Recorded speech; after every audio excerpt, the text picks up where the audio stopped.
We have to get one for Facebook. I don't know if it's one for Facebook or it's.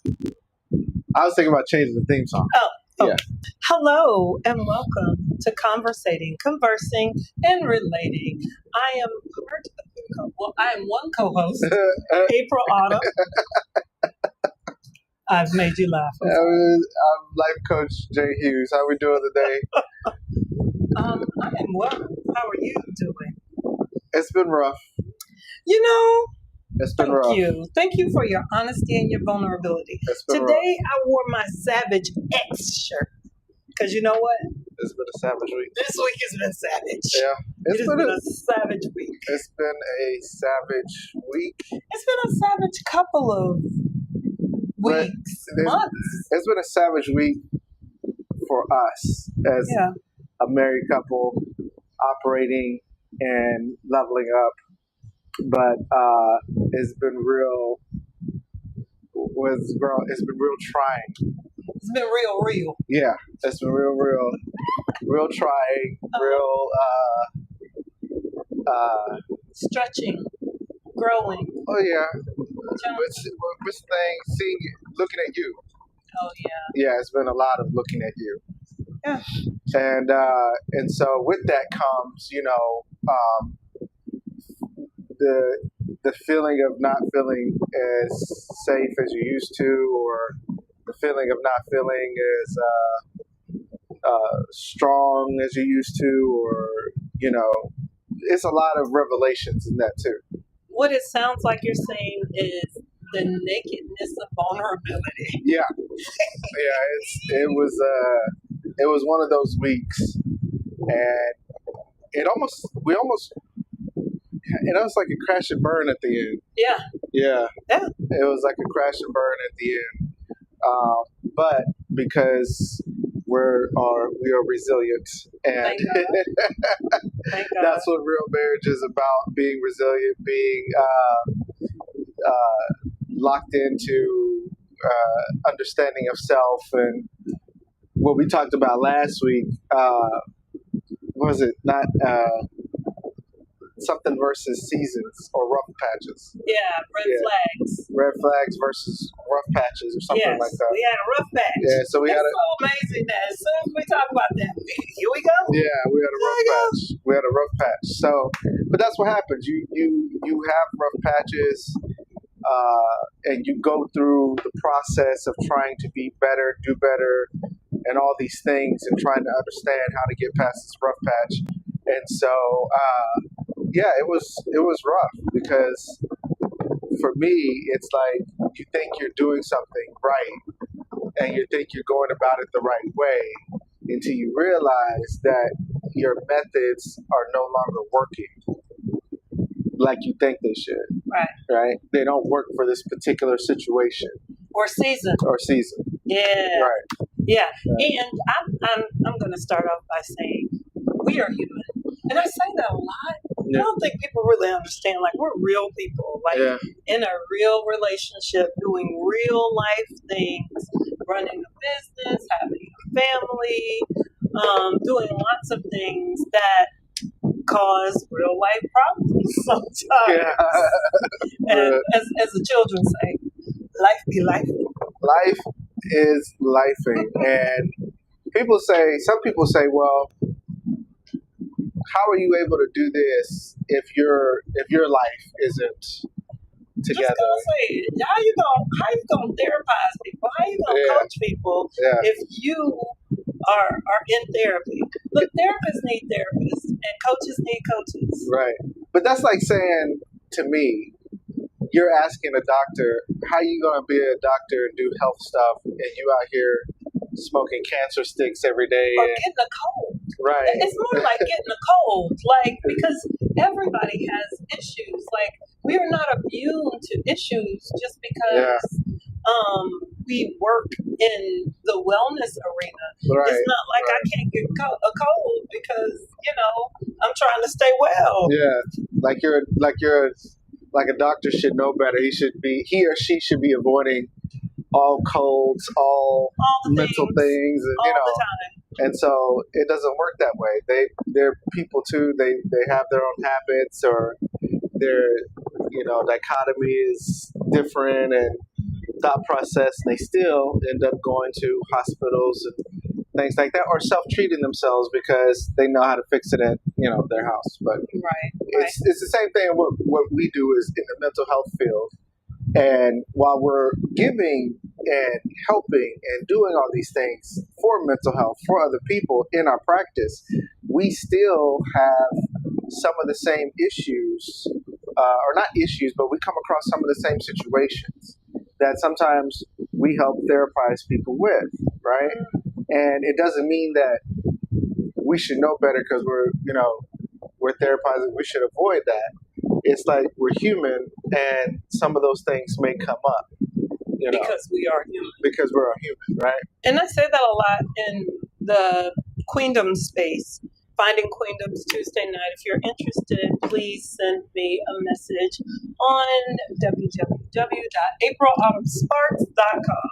Anyway. Almost forgot. Little commercial there. Almost forgot. But really, cicadas? It's right there. No, really? Yeah. Hey. Cut it out. Cut it out. Now go home. Thank you. Thank you. So you got to speak to those things. Cicada just flew off. I mean, for real, that was crazy. Anyway, sometimes, we are just human. And there are spaces where I can be nothing but human. And some people may say, okay, this is your platform. You're doing this. You're, having therapy sessions with people. And you provide this platform to help people. Why would you say that y'all are having problems? That might help somebody. Right. Because I think people tend to look at people in professions that it's like saying a cop's never been arrested and they have.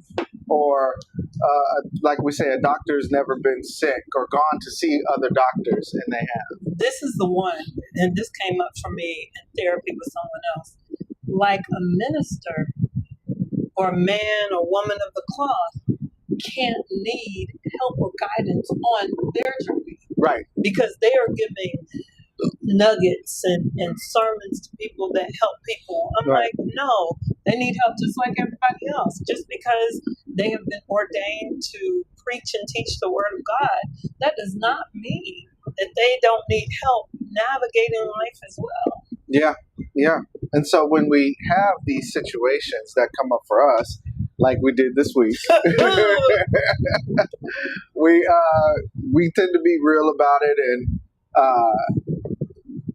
let people know, let our audience know, let our people know that, hey, what we're telling you is something that we either experienced personally or we've studied about in our, knowledge journey of being a certified life coach and a licensed therapist. So these are case studies. These are, things that come up in, practice and everything else. However, also, it's something that we may have gone through personally and survived, and now we're able to tell you, hey, this is how if this situation comes up, this is how you do it, right? Or this is what helped us. We're all trying to get to thriving. Right. And we all have life experiences that we have gone through that could help somebody. And my grandmother used to say, you're a living testimony. Right, yeah. You're a living testimony of things that you have experienced. And if you are brave enough to share your experiences with other people, that might help them along the way. And so we're being real. We're being transparent. And we are definitely real human beings having a human experience. So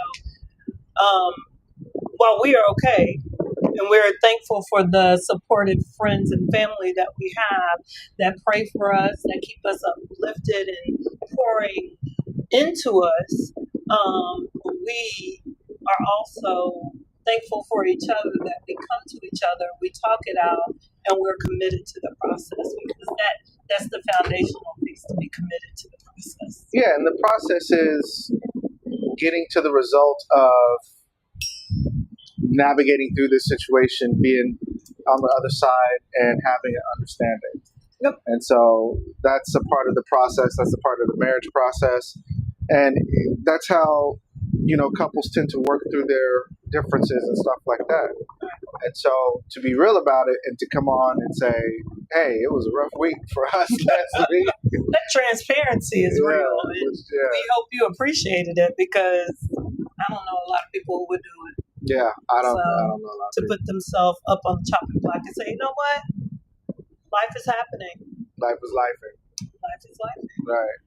Yeah. So as we go into today's topic, I think we've hit it on the head before. However, it came up again because of what we went through.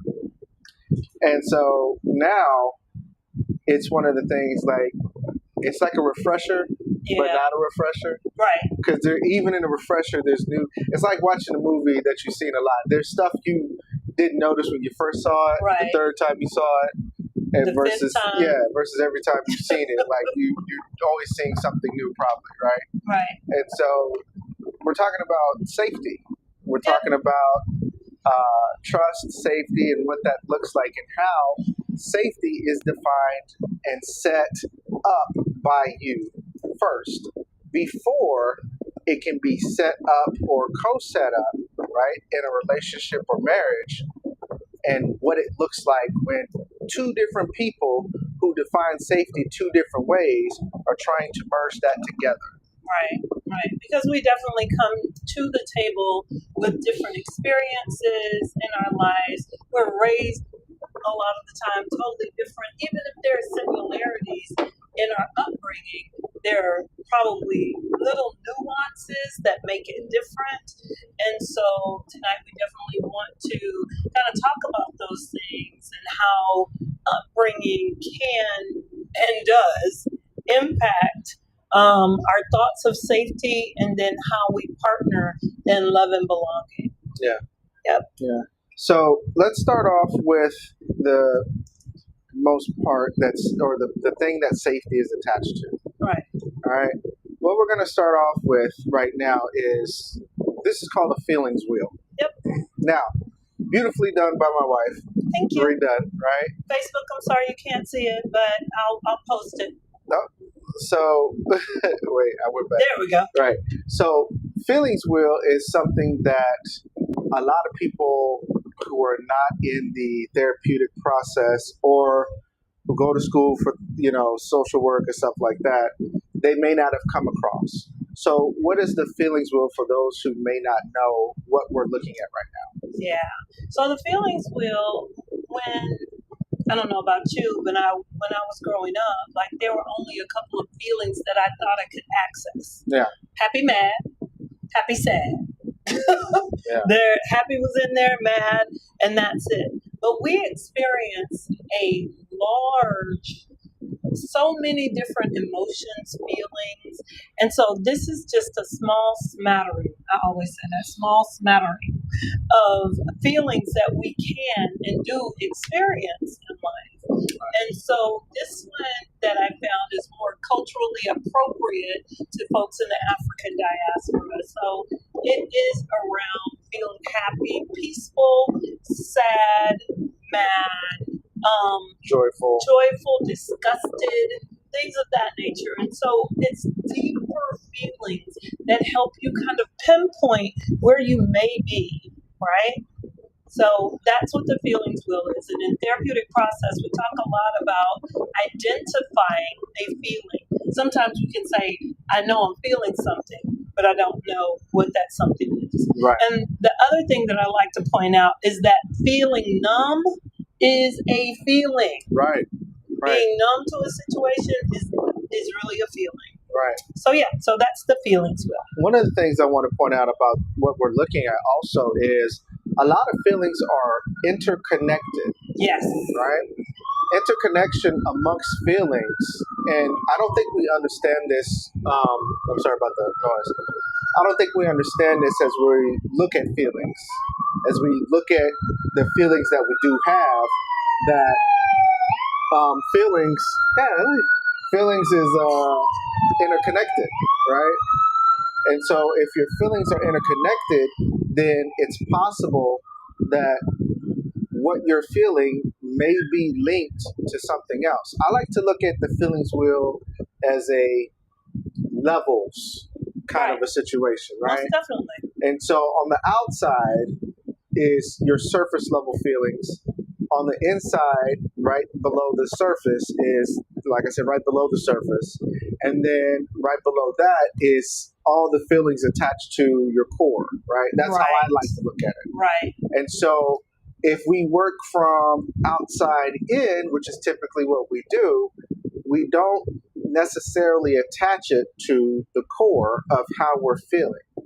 Like if we go for the feelings that most black men are only allowed to have, angry, sad, not really sad, mad, anything dealing with anger, That's right? It. Anything dealing with anger. You're done. So that could be hatred. That could be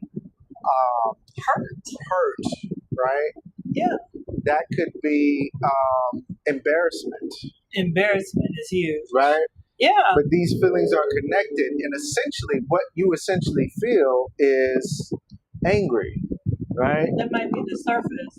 Well, down in there, that's what people will just label you. Right. But there's so much more to that. Right. There's a reason for the anger. There's a reason for the feeling that you're feeling, and they're connected to everything else, right? So that's how I like to look at that. Along with that, black woman, same thing. Angry black woman. Right. Right? Same thing. But there are reasons for that. It can be so much more than just anger. Again, hurt is one of those things. Right. That is definitely one. Ignored. Right. Right. Misunderstood. Wow. Right. So we could go on and on and on about the feelings wheel. Well, one more thing I want to say is, so what we're talking about is safety. Mm-hmm. And in order for you to feel completely safe with yourself as a man, as a woman, definitely in a relationship dynamic. However, before you get in a relationship dynamic, when you are by yourself, right? Mm-hmm. If you perfect it by yourself, you'll be able to articulate it and co-create it with your partner when you get in a relationship. Yes. But by yourself, you have to feel safe enough to feel all of the feelings. Say it again, babe. Right? Safety is involved in you being able to feel all the feelings when you're by yourself. Right? Not only feel them, babe, but be able to process through and understand why you may be feeling the thing that you are feeling. Mm-hmm. Yeah. So there's safety in understanding these different feelings that you come across, that you're dealing with, from the one end of the spectrum, which is happy and all this other stuff, to the opposite end of the spectrum, which may be anger and anything else you may feel, right? Yep. Your feelings are there. Your feelings are your feelings. However, in order for you to recognize and embrace and seek to understand, you have to feel safe about it first, right?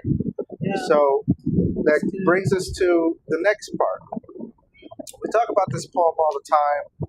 We have it in our practice. It's one of the main things. If you have worked with us in our practice, you know what this poem is about. You know what this poem does. And basically, it's the romance of self-discovery, right? There's a hole in my sidewalk. Not going to read through it all the way, but what we're talking about here essentially is who put these proverbial holes in the sidewalk. One, your sidewalk being your journey of life. Right. There are potholes that are there that were already there before you launched from your mom, your dad, whatever situation that allowed you to set up and go on your own, right?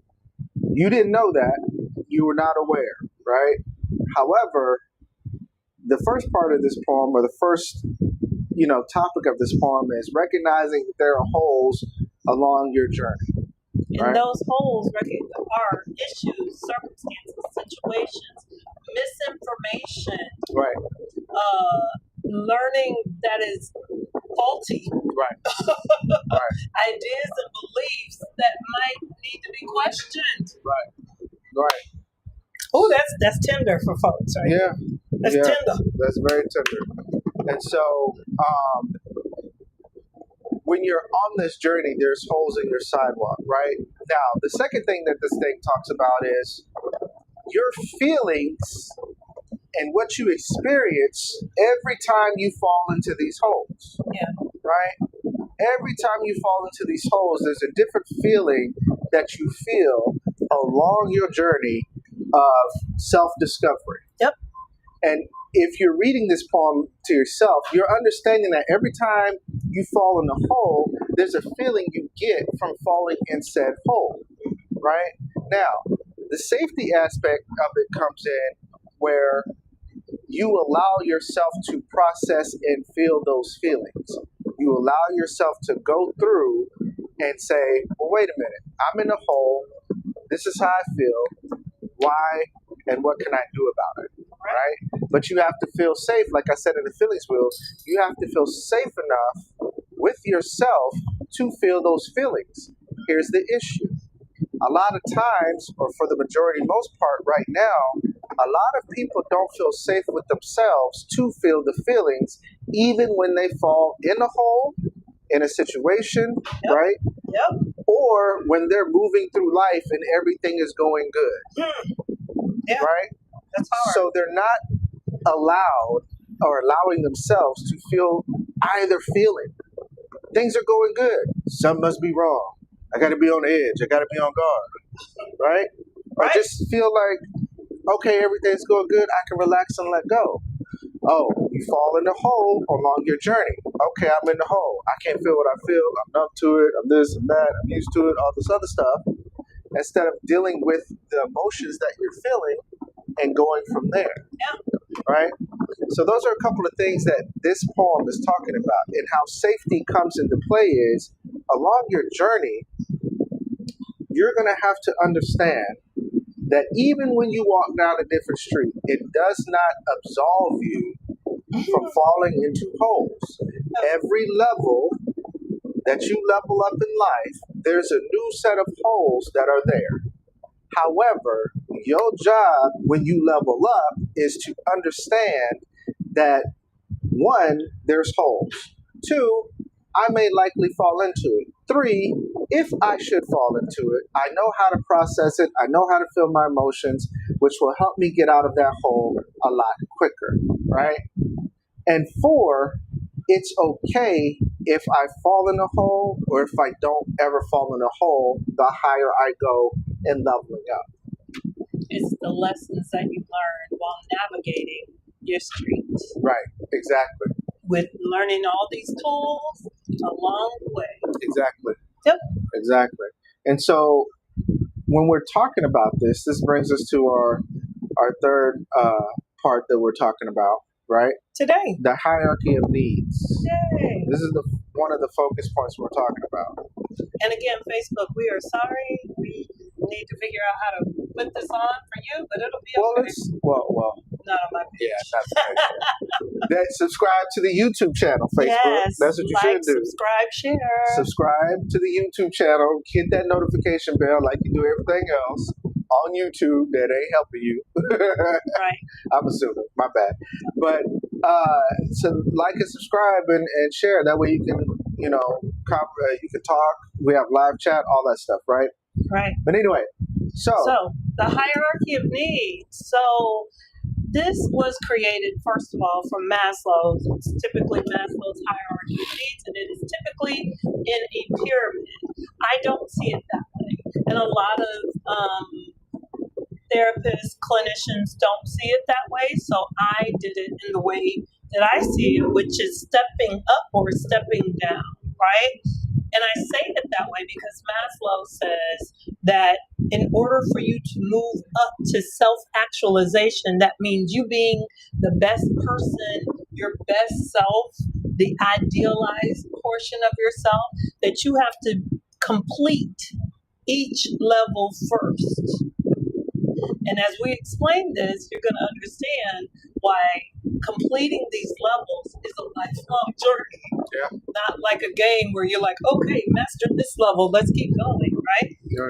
So the first level is the physiological needs. These are basic needs.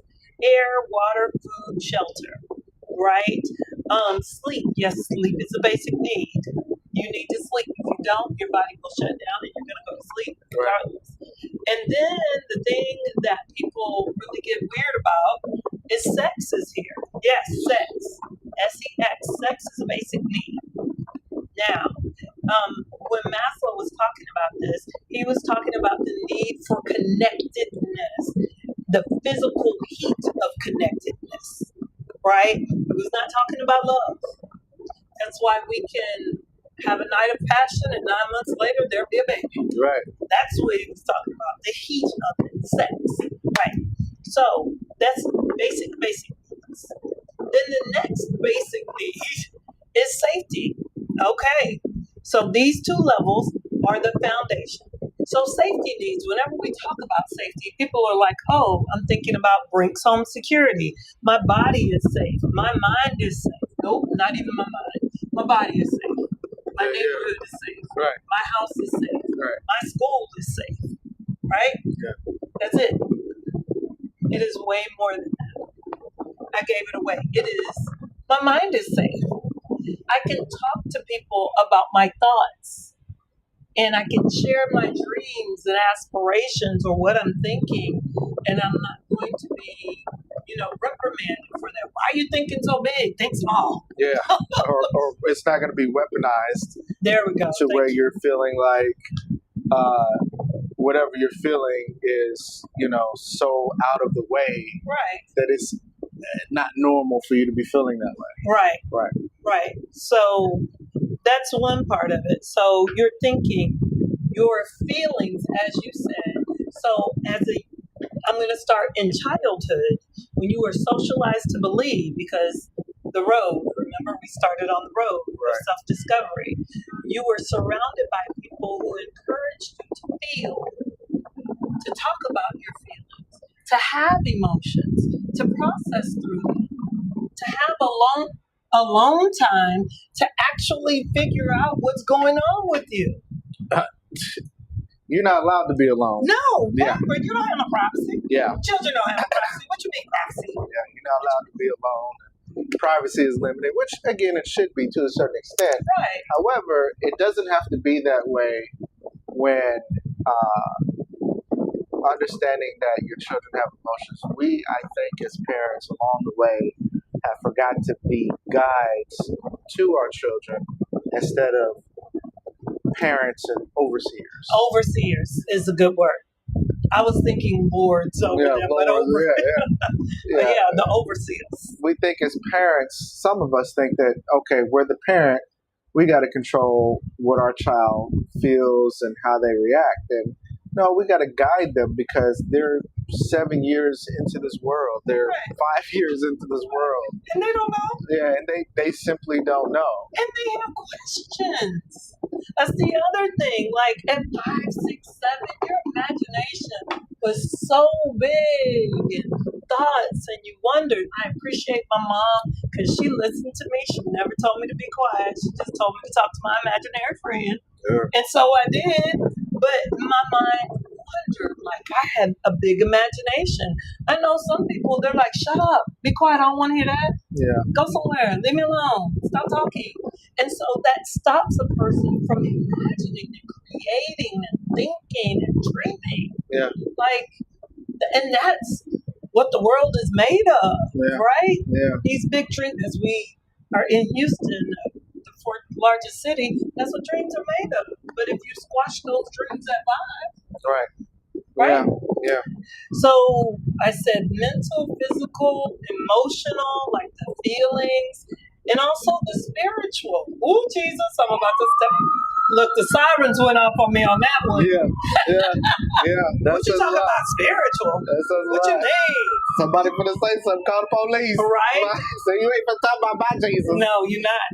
But spiritually, like you can think about, like, what is religion?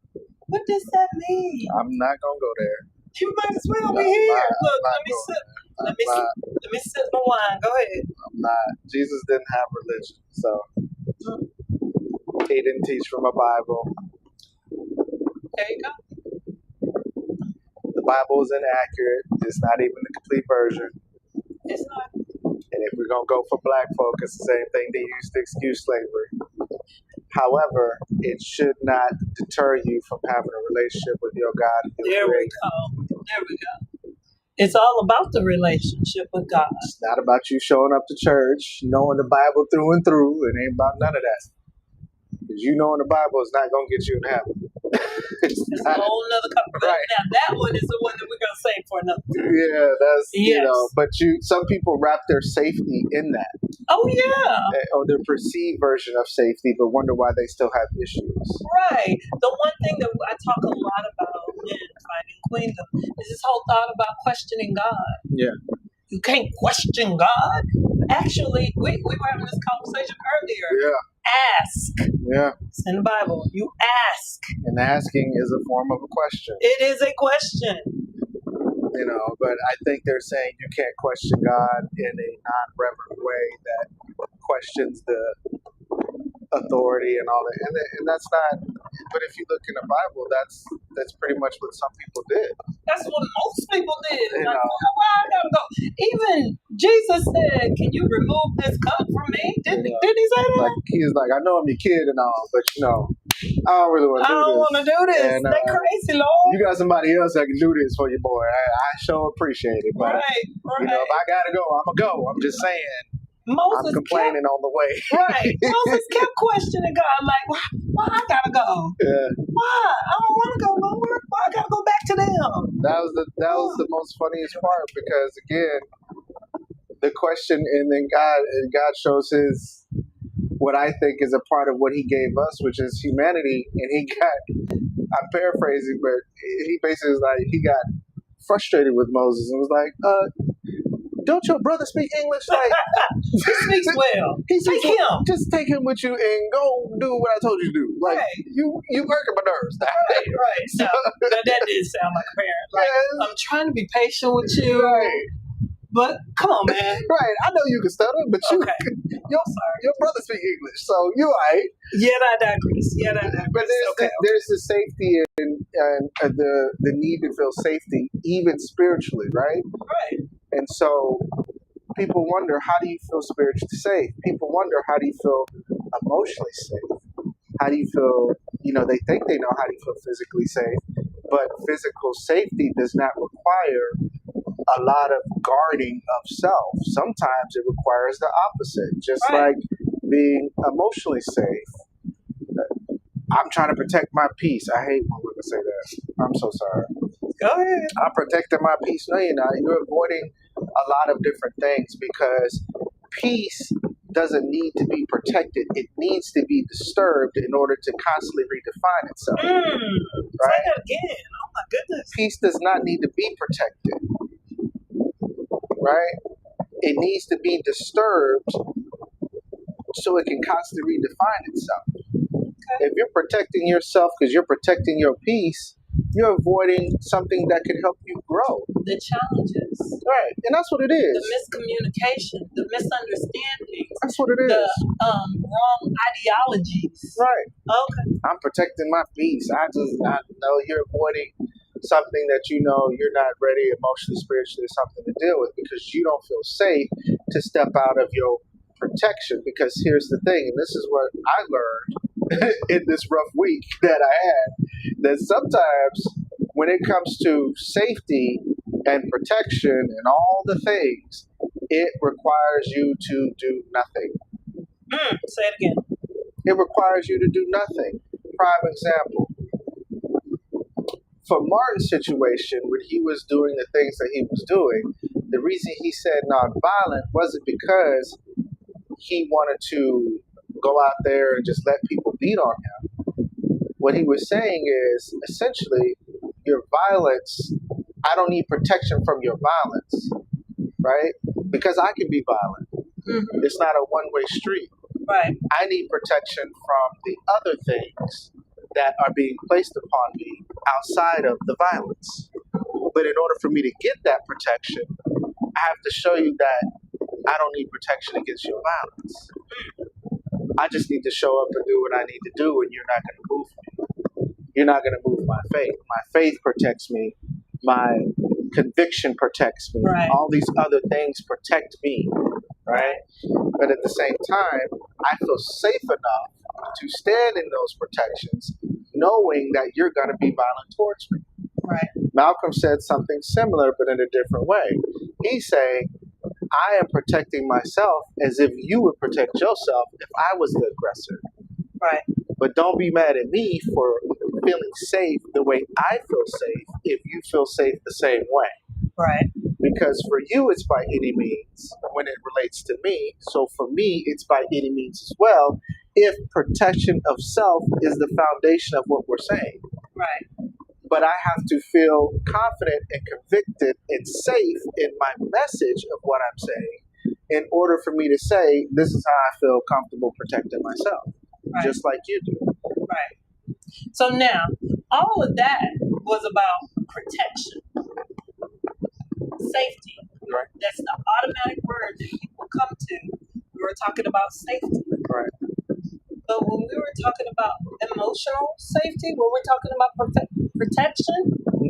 Or were we talking about curiosity and learning and stretching and growing? Right. We were talking about spirituality. We were talking about learning, growing, stretching. We were talking about thought. Same thing. Yeah. Right? Right. So with protection, the other side of that, or safety, understanding that the other side, which when we get to self-esteem and self-actualization, is freedom. Right. Right. When we're stuck in the mire, the muck around safety, we're not thinking freedom. That's another conversation. That's another conversation. No, the freedom is feeling, again, that's why I said, outside of your comfort zone of your protection. Yeah. Because again, your protection when it comes to your safety, when it comes to safety of all the things from emotional to physical, right, to spiritual. Again, it doesn't require you to be guarded. It doesn't. It does not. So we talked about a lot of things, and we can go really in depth each way. If there were times in your life where you didn't feel safe emotionally, mentally, spiritually, and physically, and most women and men, especially in the African diaspora, have some story about how they did not feel safe physically. At least one. Yeah. Okay? Yeah. So then if you add the other mental, emotional, all of those things, it creates a schema or a thought process about safety. But you still move to love and belonging. Right. Which is the next step. I know we stayed a while on safety because, again, there's a foundation. Now, just like any other good foundation, if you're building a house, if there's weaknesses in your foundation, that means you're going to probably have some cracks in the house that you're building. Called Old Shan. No, I was playing. Oh my God. Too many commercials. I'm sorry. Too many commercials. So when you move to love and belonging with the same schema in safety, you move with cracks coming, with a weak foundation. And so the way that you set up love and belonging, even with your family of origin, it's based on this schema, this thought process. I got to protect myself. Right. I can't trust you. Yeah. Right? And so then when you leave, again, on your journey, when you leave your family of origin onto your journey, if I can't trust my family, how am I trust these people? Especially when the thing that these people are doing resembles the trust that I didn't have for my family. Yes. Yeah. So, love and belonging weakened. If love and belonging is weakened, just like safety is, the next level, esteem, oh my gosh, will probably be weakened too. Now, for some of you, you may think, wait a minute, you born with self-esteem. How people going to affect your self? You are not born with self-esteem. Yeah. Let me say that again. You are not born with self-esteem. That is something that you learn. That is something you were taught and you develop. Right. Right. And it is almost at the top of this. Right. It is the level before you get to self-actualization. Right. Self-esteem really focuses on, and when people say, I don't understand why you don't respect yourself, why you don't love yourself. Well, this is the reason. Right. Because esteem is wrapped up in self-love, self-respect, the way you see yourself and the way you see others. Right. But if you don't feel safe with yourself, you're not going to feel safe with others, which will affect your self-esteem. Right? Yeah. So there's where the safety comes in. Right. The safety the title of this is The Safety Starts With You, because it does. And what we're trying to point out is how you are effectively or essentially are in control of these other things like love and, belonging and esteem and self-actualization, right? Self-actualization is actually just the reward. That's why we got the trophy there. Yeah. Because it's really 1 through 4, with 5 being the reward. Like, right? Yay, and then you start again. And then you start again, right? And then you level up. Right. And then you level up. And Beyonce, level up. And all this stuff goes with safety. Right.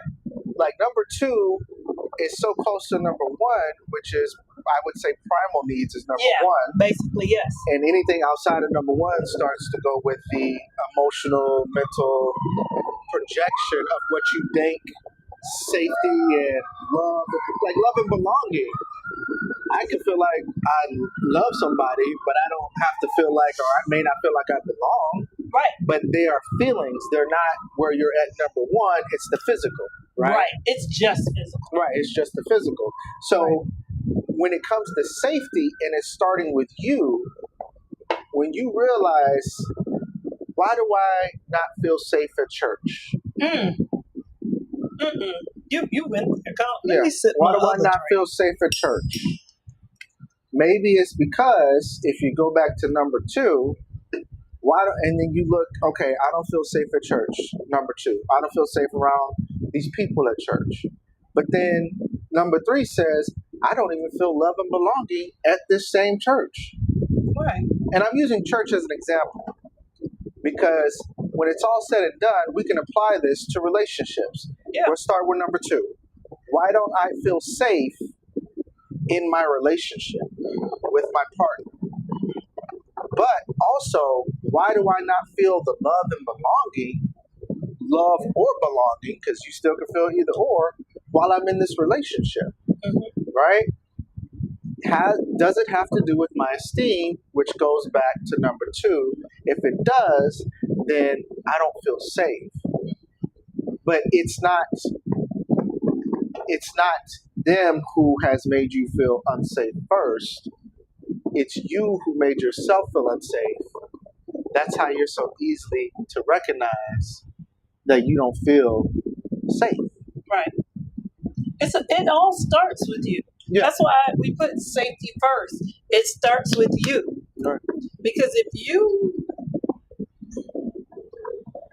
one of the things that we talk a lot about is self-soothing. A lot of people don't know about self-soothing. They're like, what is she talking about?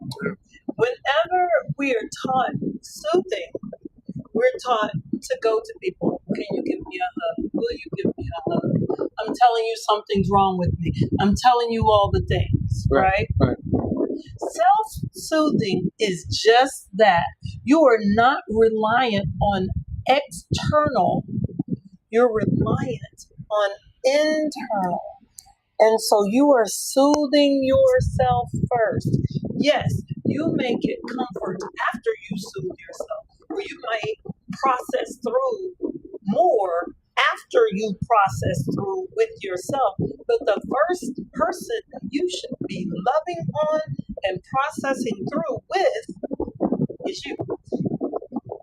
In this moment, in our lives, I'm not responsible for his happiness. And he's not responsible for mine. I'm not responsible for his emotions. And he's not responsible for mine. I'm responsible for my emotions. And I can talk with him about them and process through them. But ultimately, those are mine. All the things that I brought to the table for this relationship, all my past history and traumas that caused those emotions, those are mine. That is not for him to pay for, and vice versa. Right. Right. That is one of the most difficult things to deal with in safety. Right. Because in safety, what we're basically doing is saying, I need for you to heal all of this stuff. Right. And that just is not fair. Right. It's not fair, and it doesn't work because you didn't cause it. You don't understand where it comes from. And essentially, neither do they. So what they're asking you in a roundabout way, because they haven't done the self-work to feel safe with themselves. And that's the thing. A lot of people don't understand that the reason they don't do the self-work is because they don't feel safe with themselves to do the work. They're still relying on somebody else who they pick and choose. They feel safe enough to allow them to do the work. Kind of, sort of. Kind of, sort of. And they really don't even trust them to do the work on them because they kind of, sort of feel safe with them. Right. So safety starts with you. Safety starts and ends with you. Your safety in your marriage, your safety in your relationship, in your seriously partnered, your safety at work, your safety at your church, your safety amongst your friends, your closest friends, your safety amongst your siblings. All of that, whether you feel safe or not, starts with you. And if you don't, you have to understand that you are the only one that can fix it. But you can't fix it by simply guarding yourself and protecting yourself for your peace. Or ignoring. I'm just not going to talk to them. Right. I'm just, I'm going to let God deal with them because God knows my heart. Well, God does know your heart, but you also can challenge yourself to feel safe for you to have healing. Yeah. For you, because the healing is not for that other person. It's the healing is for you. Right. And how you deal and navigate this world. You could be walking around holding animosity for sister, deacon, doctor, whoever, right, and they don't even know it. Right.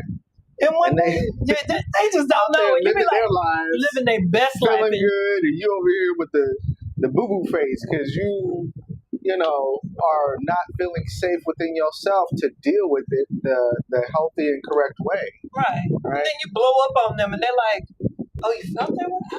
I had no idea." It's funny. It's always a surprise, or they knew, but they still felt safe enough to not even care that you felt that way. I'm sorry. Right. I know you felt that way, but I don't give a damn. Because, I don't give a damn. That's how confident and safe it is. Yeah. So, when you're dealing with safety, is for yourself. And some might say, well, how do I start creating safety for myself? Well, one of the very top ways you start creating safety for yourself is you have to ask yourself the question and honestly answer, do I feel safe? And then the caveats are the different categories you may or may not feel safe in, right? I have a deeper question, babe, because some people, now let's be honest, some people will say, of course I feel safe. I mean, I'm with me every day. What you mean? Yeah. What you mean? I'm good. I'm safe. Yeah. The question really is, are you performing? Are you performing that you're safe? Are you acting? Are you fronting like you safe because you're scared to say, I'm really not safe? I'm really not good. I'm really not okay. Right. Which is one of the things, again, in the feelings what we were talking about. Yep. But you got to be safe enough with yourself.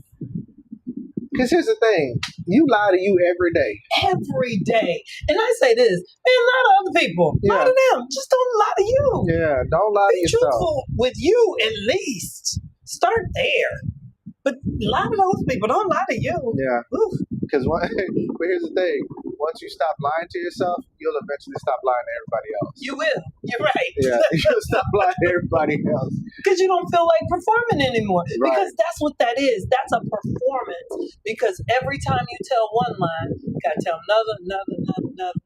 And it becomes this big production of fallacies. Yeah, because now you have no choice but to believe it, so you can sound convincing even to yourself within the lie. But here's the thing: there is no safety. It's all fluff.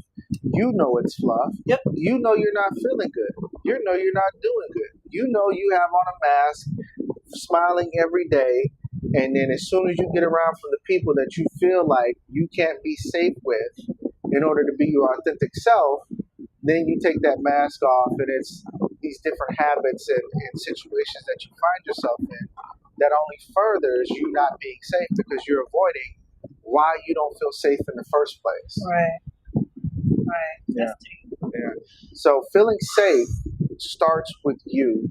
Yeah. Feeling safe, feeling like you belong, feeling like your self-esteem where it needs to be. It all starts with you. What we're trying to do is we're trying to get you to understand that, one, if it starts with you, it ends with you. Meaning, once it starts to end with you, you have complete control. But you have to feel safe enough to give yourself control over your feelings, over your emotions, over your safety for yourself. Yeah. Safety is not weaponized.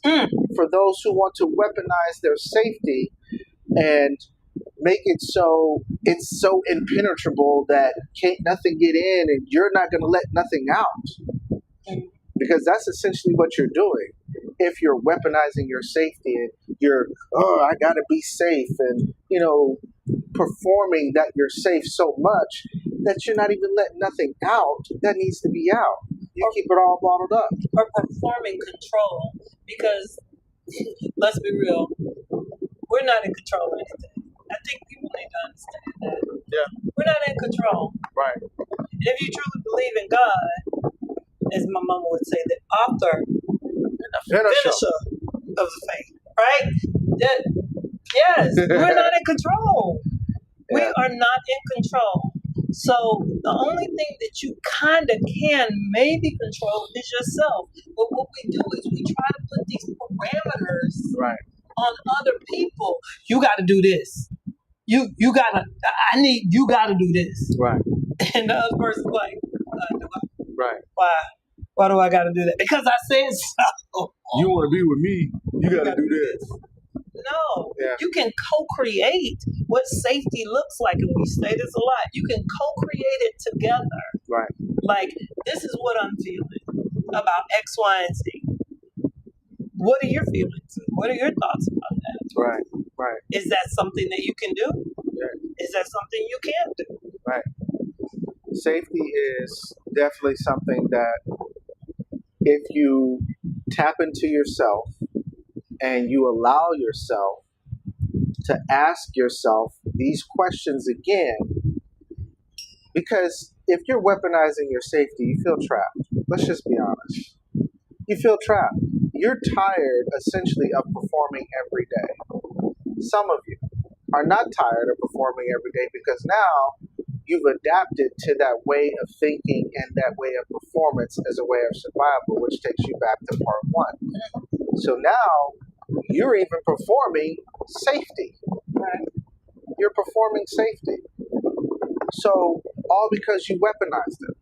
So when you come out of performance for self and you allow yourself to be vulnerable with yourself and ask yourself these questions and be honest with yourself about where you do not feel safe at, then you can start the journey of understanding how you got there, right? Because some of y'all, if we go back to the hole in the sidewalk, some of y'all are in the hole and acting like you're not in the hole. Can you go back real quick to that one? Because, one of the things that we talk a lot about, it's my favorite place, that's not my favorite place, habitual behavior. Habitual behavior is comfortable. Very comfortable. Right? And it says, I walk down the same street, there's a deep hole in the sidewalk. I see it there. I still fall in. It's habit. It's my fault. I know where I am. I'm not even going to talk about that. Yeah.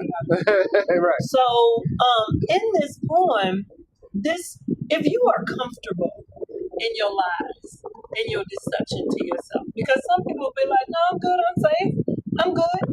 Yeah, this illusion of safety in this home because you're comfortable. It's not until you challenge yourself to change your behavior. Your habitual behavior. Change. Yeah. Change. If you are comfortable and safe with the lies that you're telling yourself that I'm good and I'm safe with me, and you got to be comfortable being a little bit uncomfortable. Yeah. And what I would say to those people who are comfortable with lying to themselves and, acting like you're safe, as far as your life goals are concerned, how's that working out for you?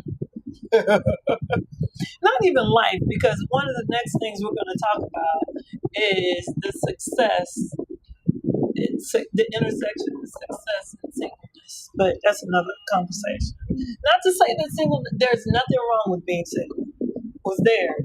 It was great for a season. Yeah, me too. It was great for a season. But if you want to be partnered, some people hide behind their success. Right. Yeah. They hide behind but that's next time. Whole another conversation. Next time. So the comfort in, I'm good, my habitual behavior, you got to challenge that a little bit. Get uncomfortable. Right. What is keeping me where I am? Right. Well, been a heavy topic today. Been a refresher course, but we needed it. We want to talk about safety, and we wanted to get people out and understand and help them understand that it's okay for you to not feel safe as long as you're recognizing that's where you're at if you plan on doing something about it. What's not okay is to lie to yourself and pretend that you are safe and pretend that you're not weaponizing your safety when you really are. Yeah. Right? And the only reason you're weaponizing your safety is because you're not safe. Right? You know you're not safe, or else you wouldn't weaponize it in the first place. Right. We're talking about what safety looks like, what emotions look like. We talked about the hierarchy of needs, because these are all, from the basic need at number 1 to number 4, which is self-esteem. These are all actual needs that you need, right? Yeah. But if you focus on number 2, which is the safety aspect, and when it starts with you, you'll understand that you are in control of whether you'll get to number 4 or not. Yeah, these foundational things. Safety is foundational. Safety is foundational. And I really would like for you to be curious about where there were holes in you creating the thought process about safety, mentally, physically, emotionally, spiritually, because somewhere along the way something made you feel unsafe. And if you take the time to look at that, dissect it, challenge it, and heal from those wounds, 9 times out of 10 it won't show up in your relationships. Yeah. And even if it does show up in your relationship, you can be able to see it, to address it, and move forward with it. Right. Well, we thank you guys for tuning in today. If you look at the bottom of your screen, we have a QR code that we want you guys to support the stream and support our essential coffee habits. That's why it says we'll stream for Starbucks. But basically, you're supporting this stream. Definitely, if you're on our YouTube channel, please like, click, share, and subscribe, and hit that notification bell so you get updates on more content that's coming your way. We just started the Twitch channel. Yep. We'll perfect that in a minute. It won't take long. However, when it's time for Twitch for our private content, be sure to log on Twitch and check us out there as well. Right. Definitely follow us on Facebook and like and subscribe. Instagram, TikTok. You have a wonderful TikTok page. I do have a wonderful TikTok page. However, the best page is going to our main page, which is the www.theobsidianluxgroup.com, and signing up for notifications there. You can sign up for services for women, therapeutic services. You can sign up for therapeutic services for men. You can also put your name on the list to join one of our 3 free groups. Free. It's free. free 99. We have a women's group that's on Tuesday, a men's group that's on Wednesday, and a couples group that's on Thursday, right?